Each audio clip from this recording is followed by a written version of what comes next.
Why did I fire my employee for crying at work too much? I'm 43. I run a financial consulting firm, 18 employees.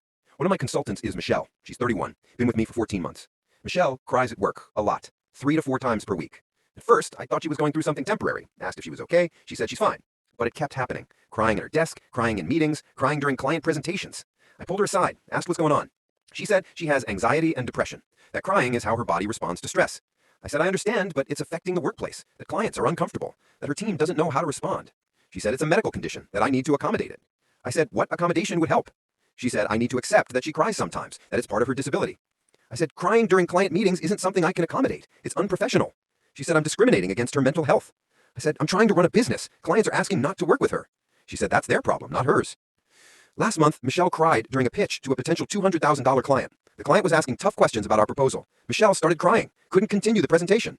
I had to take over. We lost the client. I called Michelle into my office, said this can't continue.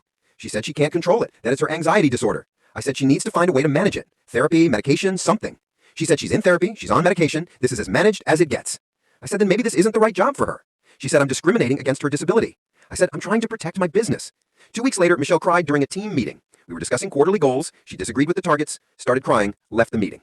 The team came to me, said they can't work like this, that they're walking on eggshells, afraid to give feedback or have difficult conversations because Michelle might cry. I said, I'm working on it. They said, it's been 14 months, nothing has changed. I fired Michelle, said it's not working out. She asked if it's because of her crying. I said it's because she can't perform the essential functions of the job, which includes client-facing work and handling professional stress. She said crying doesn't mean she can't do her job. I said it does when clients refuse to work with you and your team can't have normal conversations. She filed an EEOC complaint, disability discrimination, says I fired her for having anxiety and depression.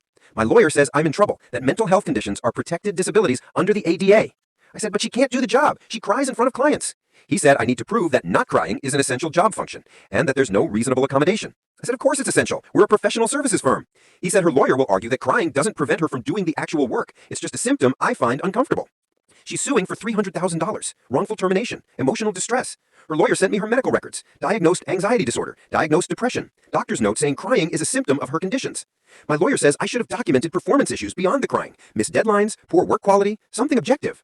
But her work was fine. The only issue was the crying. Her lawyer says that proves I fired her for her disability, not for performance.